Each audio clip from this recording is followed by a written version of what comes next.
আসসালামু আলাইকুম, কেমন আছেন সবাই? আজকে আপনাদের সাথে খুবই স্বাস্থ্যকরভাবে হেলদি নুডলস রেসিপি শেয়ার করব। এভাবে যদি আপনারা ঘরে একদম স্বাস্থ্যকর উপায়ে নুডলস তৈরি করতে পারেন, তাহলে কেন আর বাইরে থেকে ভেজালযুক্ত নুডলস কিনে আনবেন? এভাবে নুডলস তৈরি করে বাচ্চা বড় সবাইকে খেতে দিতে পারেন। খেতে অনেক বেশি মজা হবে। এখানে নুডলস তৈরি করার জন্য আমি আটা নিচ্ছি। আপনারা চাইলে কিন্তু এখানে ময়দা নিতে পারেন। দিয়ে দিচ্ছি সামান্য পরিমাণের লবণ। এখন আটা লবণ একটু মিশিয়ে নিচ্ছি। আমি একটু হেলদি করে নুডলসটা তৈরি করব, তার জন্য একটা ডিম ফেটিয়ে দিয়েছি। আপনারা চাইলে কিন্তু ডিমটা স্কিপ করতে পারেন। এখন ডিমটা আমি আটার সাথে খুব ভালো করে মিশিয়ে নিচ্ছি। যেহেতু বাচ্চারা খাবে, তাই তাদের হেলথের কথা ভেবেই কিন্তু আমি ডিমটা ব্যবহার করেছি। আপনারা শুধু আটা মেখে ডো তৈরি করে কিন্তু নুডলস তৈরি করতে পারবেন। এখন আমি দিয়ে দিচ্ছি অল্প অল্প নর্মাল তাপমাত্রার পানিটা অল্প অল্প দিতে থাকবো আর মাখাতে থাকবো। এই পর্যায়ে কিন্তু ডোটা অনেকটা আঠালো হয়ে গেছে। আমি কিন্তু পানি দিচ্ছি আর মাখাতে থাকবো। এখানে মেখে দেখুন আমি একটা সফট ডো তৈরি করে নেব। আমরা যে রুটি পরোটা খাই ওইরকম করে আমি একটা ডো তৈরি করে নেব। এখানে আমি ডোটাকে অনেকক্ষণ মথে নিয়েছি, প্রায় 4 থেকে 5 মিনিটের মতো মথে নেওয়ার পর আমার ডোটা এরকম মসৃণ হয়ে গেছে। এখন এটাকে 5 মিনিটের জন্য রেস্টে রেখে দিব। আমি কিন্তু নুডলসটা আপনাদের সাথে রান্না করেও শেয়ার করব, তার জন্য এখানে আমি কিছু উপকরণ নিয়েছি। এখানে নিয়েছি একটা টমেটো, অর্ধেকটা ক্যাপসিকাম, অর্ধেক গাজর আর কয়েকটা কাঁচামরিচ কুচি। এখানে নিয়েছি মুরগির বুকের মাংস, প্রায় 200 গ্রামের মতো হবে আর ছোট করে কেটে নিয়েছি। এটাকে আমি ম্যারিনেশন করে রেখে দেব। এখানে দিয়ে দিচ্ছি ধনিয়ার গুঁড়া, জিরার গুঁড়া, লাল মরিচের গুঁড়া, দিয়ে দিচ্ছি লবণ আর দিয়ে দিচ্ছি এখানে আমি ম্যাগি মশলা, দিয়ে দিচ্ছি আদা রসুন বাটা, দিয়ে দিচ্ছি এখানে সয়া সস, টমেটো সস দিয়ে দিচ্ছি। এখন চামচের সাহায্যে আমি সবগুলো একসাথে নেড়ে চেড়ে মিশিয়ে নিব, যাতে মশলাটা খুব ভালো করে চিকেনের টুকরোর সাথে লেগে যায়। এই চিকেনগুলো মাখা হয়ে গেছে, একটা সাইডে রেখে দিচ্ছি আর ডোয়ের কাছে চলে যাচ্ছি। ডোটা কিন্তু আগের চাইতে আরেকটু সফট হয়েছে, আরও একটু মথে নিচ্ছি।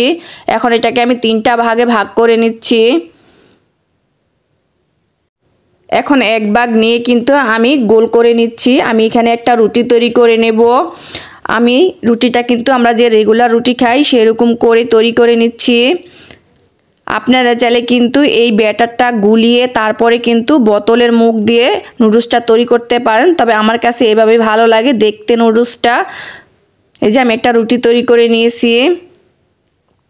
এখন রুটিটাকে আমি একটা সাইড থেকে একটা চাকুর সাহায্যে কেটে নিচ্ছি। আপনাদের হাতের কাছে পিৎজা কাটার থাকলে আপনারা পিৎজা কাটারটা দিয়ে কিন্তু নুডলসটা তৈরি করে নিতে পারেন। আর এই যে আমি চিকন চিকন করে কেটে নিচ্ছি। এটা যতটা সম্ভব চিকন করে কাটার চেষ্টা করবেন, এগুলা কিন্তু সেদ্ধ করার সময় ফুলে ডাবল হয়ে যাবে। আমি কিন্তু নুডলসটা দেখুন কতটা চিকন করে খুব সুন্দর করে কেটে নিচ্ছি। এটা কিন্তু খুবই সহজ, সবাই তৈরি করতে পারবেন। আর ঘরে একটু কষ্ট করে যদি এরকম নুডলস তৈরি করে নেওয়া যায়, সেটা স্বাস্থ্যের জন্য খুবই ভালো। বাচ্চাদের জন্য কিন্তু প্রতিদিন বাইরের খাবার ভালো না। আপনি মাঝে মধ্যে চাইলে কিন্তু এরকম ঘরে স্বাস্থ্যকর হেলদি নুডলস তৈরি করে বাচ্চাদের দিতে পারেন।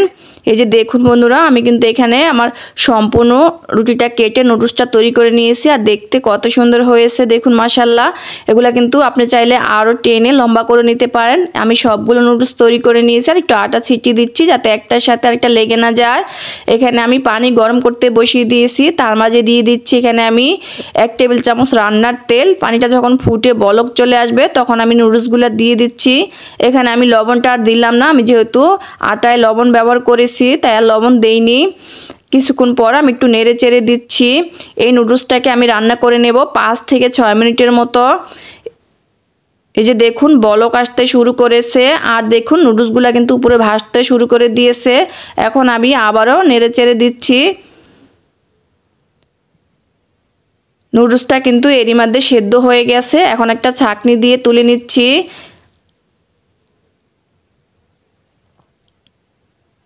এখন আমি ঠান্ডা পানি দিয়ে নুডলসগুলো ধুয়ে নিয়েছি আর দেখুন নুডলসগুলো কতটা ঝরঝর হয়েছে। এখন যদি আপনারা সংরক্ষণ করতে চান নর্মাল ফ্রিজে, সেই ক্ষেত্রে আপনি নুডলসের গায়ে একটু রান্নার তেল মেখে একটা বক্সে ভরে কিন্তু এটাকে 2 দিনের 3 দিনের মতো রাখতে পারবেন। যখন মন চাইবে রান্না করে বাচ্চাদের দিতে পারবেন।